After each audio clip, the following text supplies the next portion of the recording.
मोक्षमग्गं सम्मत्तं संयमं सुधम्मं च निगन्धं नानमयं जिनमग्गे दंसनं भणियम्।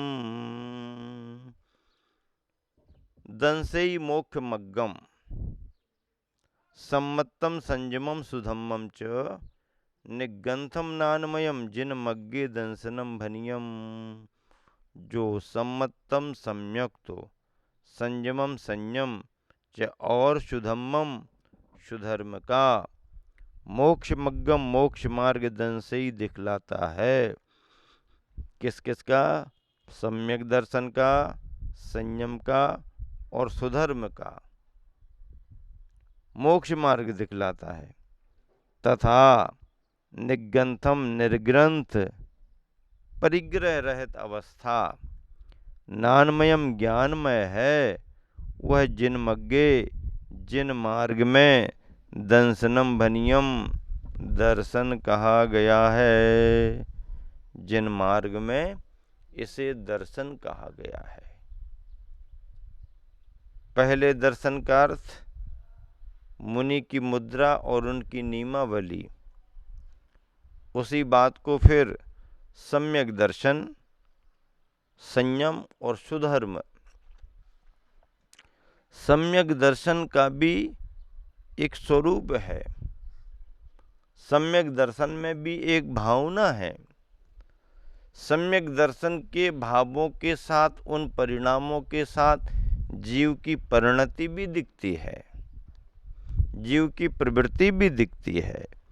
तो जो सम्यक तो संयम और सुधर्म को मोक्ष मार्ग दिखलाता है तथा निर्ग्रंथ अर्थात परिग्रह रहित ज्ञानमय है, वह जिन मार्ग में दर्शन कहा है। जिन मार्ग, देखो कितनी बढ़िया बात कर रहे कुंद कुंद स्वामी।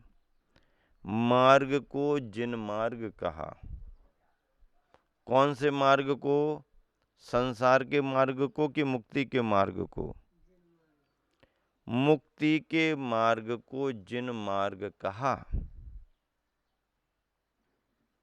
जिनेंद्र भगवंतों का ये मार्ग है, हमारा तुम्हारा मार्ग नहीं है। शुरुआत किसने की इस मार्ग की? बताओ। जिन जिनेंद्र भगवान ने की। तीर्थंकर आदिनाथ भगवान ने पहला कदम मोक्ष मार्ग पर रखा। मुनि मुद्रा पहले उन्होंने धारण की। ध्यान में पहले बैठे वो। आहार चर्या को भी पहली बार वो उठे। उन्होंने जो जो किया वो मार्ग बन गया। अगर वो दिगंबर नहीं बनते तो दिगंबर मार्ग आगे नहीं बढ़ता। अगर वो ध्यान में नहीं बैठते तो ध्यान का मार्ग आगे नहीं बढ़ता। अगर वो केसलुंच नहीं करते तो वो मार्ग भी नहीं होता। और अगर वो आहार को नहीं उठते तो आहार को भी उठना पड़ता है मुनियों को, ये भी किसी को मालूम नहीं हो पाता। बताओ, फिर ये हो जाता कि मुनि बनो तो भोजन पहले छूटेगा। तो मुनि बनने का तो उत्साह लोग रखेंगे, लेकिन भोजन आज यावत जीवन छूट जाए तो। हालांकि दीक्षा के समय जो भी छोड़ा जाता है यावत जीवन ही छोड़ा जाता है, लेकिन पाप के परिणामों को, पाप की प्रवृत्ति को यावत जीवन छोड़ा जाता है, सम्यक प्रवृत्ति को यावत जीवन नहीं छोड़ा जाता है। मोक्ष मार्ग के अनुकूल आहार विहार को यावत जीवन नहीं छोड़ा जाता है। लेकिन दीक्षा के समय भाव तो त्याग के ही करना पड़ते हैं। बाद में फिर समितियों का उपदेश मिलने पर समिति पूर्वक प्रवृत्ति की जाती है। तो सबसे पहले आदिनाथ मुनि बने। उन्होंने साधना की, उन्होंने ही केवल ज्ञान पाया, उन्होंने ही उपदेश दिया, और फिर उसके बाद में उनके शिष्य गणधर बनने लगे, गणधर शिष्य बनने लगे। और आदिनाथ भगवान के सबसे पहले गणधर कौन थे? महाराजा वृषभसेन। कौन थे? महाराजा वृषभसेन। राजा श्रेयांश तो पंच कल्याणक में बना देते हैं, नाभिराय मरुदेवी भी बन जाते हैं, भरत बाहुबली भी बना दो, ब्राह्मी सुंदरी भी बना दो, इंद्रादिगण सौधर्मेंद्र को, कुबेर को लेके आदि सभी को बना दो। ये तो सभी बन रहे हैं सभी जगह। जब नन्ही देवरी का पंच कल्याणक हुआ और किसी ने कहा कि बस इतने ही पात्र हैं क्या, और कोई भी पात्र बन सकता? हमने कहा हाँ, एक पात्र और बन सकता है। वो कौन सा पात्र बन सकता है? मैंने कहा महाराजा वृषभसेन भी बन सकते हैं। महाराजा वृषभसेन कैसे बनेंगे? कैसे बनेंगे महाराजा वृषभसेन? अरे महाराजा वृषभसेन नहीं बनेंगे तो भगवान का उपदेश नहीं होगा। हाँ, झेलने वाला भी तो चाहिए। और महाराजा वृषभसेन जब आदिनाथ भगवान के समोसरण में दर्शन करने जाते हैं, पूजन करते हैं, उसी समय भगवान की दिव्य ध्वनि खिरती है और महाराजा वृषभसेन को वैराग्य होता है और उसके बाद वो दीक्षा लेते हैं। तो नन्ही देवरी के पंच कल्याणक में महाराजा वृषभसेन बनाए गए। कौन बनेंगे महाराजा वृषभसेन? नाभिराय और मरुदेवी कोई भी बन जाओ, चलो बन जाओ। सौधर्मेंद्र बन जाओ, बन जाओ। कुबेर बन जाओ, बन जाओ। देखो तो माता पिता यूपी से, सौधर्मेंद्र कटनी से, और कुबेर कहाँ से? महाराष्ट्र मुंबई से। महायज्ञ नायक धर्मनगरी कारंजा लाड़ महाराष्ट्र। और महाराजा वृषभसेन नन्ही देवरी के मूल निवासी। हाँ, जिन्होंने अपनी भावना संजोई थी, कल्पना की थी। क्या कल्पना, क्या भावना? यहाँ पर हम सभी पंच कल्याणक करेंगे, गजरथ चलवाएंगे, हाथी पर जिन धर्म की प्रभावना की पताका फहरवाएंगे। उन्होंने अपने मन के भाव किए और वह भाव भी उनके पूरे हुए। देखो आगे क्या लिखा, तत्वार्थ श्रद्धान रूप सम्यक्तो। सम्यक्त की परिभाषा क्या है? तत्वार्थ श्रद्धानम सम्यक दर्शनम। तत्वों का उनके अर्थों के साथ में जो श्रद्धान किया जाता है उसका नाम क्या है? सम्यक दर्शन। 5 महाव्रत, 5 समिति और 3 गुप्तियों रूप चारित्र। महाव्रत किसे कहते हैं? महाव्रत उसे कहते हैं जिन व्रतों को महान महान पुरुषों ने अपने जीवन में धारण किया। महाव्रत की क्या परिभाषा? जिन व्रतों को तीर्थंकर आदि, चक्रवर्ती आदि, कामदेव आदि महान महान पुरुषों ने भी धारण किया, वो महाव्रत हैं। अथवा जिन व्रतों को धारण करने से सामान्य व्यक्ति भी महान बन जाता है। व्यक्ति तो सामान्य था, अपनी अवस्था में सामान्य उसने जन्म लिया, लेकिन जिन व्रतों के धारण करने से सामान्य व्यक्ति भी महान बन जाता है, उन्हें महाव्रत कहा जाता है। अथवा तीसरी परिभाषा कि जो व्रत स्वयं में ही अपने आप महान हैं, जो व्रत स्वयं ही अपने आप में महान हैं, उनको भी महाव्रत कहा जाता। ऐसे महाव्रत 5 हैं।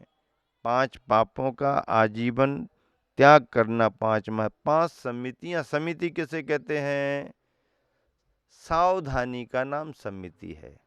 समिति किसे कहते हैं? सावधानी का नाम समिति है। सावधानी किस किस काम में? जो तुम्हारी दिनचर्या में कार्य होते हैं, उन कार्यों में सावधानी रखो, इसका नाम समिति है। क्या एरिया समिति देख करके चलो। देख करके चलने से बहुत फायदा होता है। ऊपर ही ऊपर देख के नहीं चलो, नीचे भी देख करके चलो। देख के तो चलते हैं, लेकिन खूब दूर का देख करके चलते हैं, क्योंकि दूर दृष्टि रखते हैं ना लोग। हाँ, खूब दूर दूर का, भले पैर का गड्ढा ना दिख पाए, दूर दूर का देख के चले। नहीं, अपन जहां पर पैर रख रहे हैं उस जगह को, उसी जगह को मत देखो, आगे पीछे भी देखो, लेकिन अपना ख्याल अपने रखे गए पैरों की तरफ होना चाहिए। ये एरिया समिति क्यों? ताकि अपने पैर रखने से किसी छोटे बड़े जीव को कोई बाधा ना हो जाए। क्या क्या नोट कर रहे हो? कुछ समझ में नहीं आता? क्या रेल लाइन चींटियां सी बनाते रहते तुम हैं? हाँ, इसना भाषा तो है, लेकिन तुम्हारी भाषा कुछ लिखाई तो वह कौन नहीं पढ़ पाए। डॉक्टर की पर्ची है, वही मेडिकल वाला ही पढ़ पाता है। तुम्हारी कॉपी हमने एक बार देखी, वह क्या ट्रेन लाइन सी बनाए रहते हो, चिट्ठियाँ चल रही हैं, फिर भी लिखते तो रहते हैं। स्वाध्याय में बैठते हैं तो लिखते रहते। हाँ, तो भाषा समिति देखो, एरिया समिति में देख के साथ, ताकि किसी जीव की बाधा न। अहिंसा की भावना है, जीव दया की भावना। एरिया भाषा समिति हित मित और प्रिय वचनों को बोलना, कड़वे कर्कश निंदा परक अपशब्दों को नहीं बोलना, भाषा समिति है। ऐसना समिति, अब ऐसना कहाँ है और देशना कहाँ है? ऐसना और देशना। देशना सुनो, ऐसना भोजन संबंधी समिति का पालन करना। आप भले कितना ही कहो कि हमने शुद्ध बनाया है, जब हमने देख लिया तो आप काय को देख रहे? नहीं, तुमने देखा तुम्हारी जिम्मेदारी, हम देखेंगे तो हमारी जिम्मेदारी। दोनों को देखना पड़ता है। क्या? दोनों को देखना पड़ता है, तभी शुद्धि पूर्ण रूप से पल पाती है। ऐसना समिति खाने पीने में तो देखना ही चाहिए। बिन देखे खाओगे तो कुछ भी चला जाएगा, हैं? हालांकि बिना देखे खाओ तो जाएगा वहीं जहाँ ले जाना है, कान वान में नहीं जाएगा। वो तो उतना अभ्यास है कि कहाँ हाथ जाएगा बिना देखे। ऐसा नहीं कि कान में चला जाए कि नाक में चला जाए, वो तो जाएगा तो मुंह में ही, लेकिन बिन देखे कुछ भी जा सकता है। देख करके शोध करके शुद्ध सामग्री को लेना। ऐसना समिति। आदान निक्षेपण समिति, उठाने रखने में, सामान उठाया, सामान रखा, चाहे गृहस्थ श्रावक हो चाहे महाराज जी हों, अपने उपकरणों को उठाते रखते समय देखना। और ये पिछी काय के लिए लिए रहते हैं? बताओ, काय के लिए लिए पिछी? ये तुम्हारे सिर में लगाने के लिए हैं? जीवों की रक्षा के लिए ली है, तो तुम्हारे सिर में ही लगाते रहें क्या? हैं? बताओ, या तो फिर 2 पिछी ले लें, एक सिर में लगाने वाली और एक परिमार्जन करने वाली। नहीं, ये जीवों के परिमार्जन के लिए पिच्छिका है। मयूर के पंखों की मृदु, इनके साथ में, मृदुता के साथ में इसको रखते हैं। आवश्यकता के अनुसार उसका उपयोग करते हुए कीड़े मकोड़े जीव जंतुओं का बचाव करते हैं। तो संयम का उपकरण है, जीव दया का उपकरण है। कमंडल का अपना महत्व अलग है, लेकिन कमंडल का कुछ समय के लिए महत्व है। इसका तो 24 घंटे के लिए महत्व है। ये संयम का सर्वश्रेष्ठ उपकरण माना गया है। तो ऐसी पिच्छी से परिमार्जन हम लोग करके अपना कार्य करते हैं, उपकरण रखते उठाते हैं। और ग्रस्त लोग भी अपने मृदु वस्त्र का या आँखों से अच्छे तरीके से देख करके करते हैं ये। और अंत में प्रतिष्ठापना समिति शुद्धि आदि करने के स्थानों पर थोड़ा सा देख लेना, कोई कीड़े मकोड़े अंधेरे में गए तो कुछ पता नहीं चलेगा, उजाला कर लें। मुनियों को कहा है ऐसे स्थान पर जाएं जहाँ पर किसी का विरोध ना हो, जहाँ पर कोई जीव जंतु ज़्यादा ना हो, एकदम खुला मैदानी भाग ना हो, आदि आदि मूलाचार में सब लिखा है। ऐसे में प्रतिष्ठापना समिति का वो पालन करते हैं।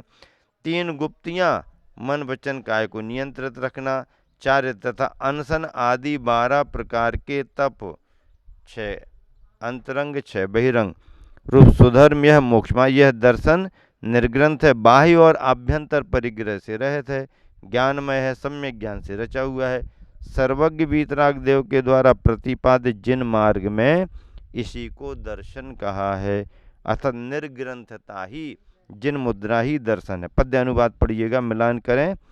सद्धर्म को सहज सम्मुख शीघ्र लाता, सम्यक तो मोक्ष पथ संयम को दिखाता, निर्ग्रंथ ज्ञानमय दर्शन भी वही है, यो जैन शास्त्र हमको कहता सही है। सद्धर्म को सहज सम्मुख शीघ्र लाता, सम्यक तो मोक्ष पथ संयम को दिखाता, निर्ग्रंथ ज्ञानमय दर्शन भी वही है, यो जैन शास्त्र हमको कहता सही है। सच्चा उपदेश जिन शासन से, जिन वाणी के द्वारा, गुरुओं के द्वारा हमको मिलता है। मूलाचार की ये विषय, मुनियों की चर्या से संबंधित ये विषय, मुनियों के नियम संयम की व्यवस्था से जुड़े हुए ये विषय आपको आपके स्वाध्याय के लिए आपके सामने रखे जा रहे हैं। और यह निर्ग्रंथता का मुक्ति मार्ग चतुर्थ काल में युग के आदि से चला आ रहा है और पंचम काल के अंत समय तक चलता रहेगा।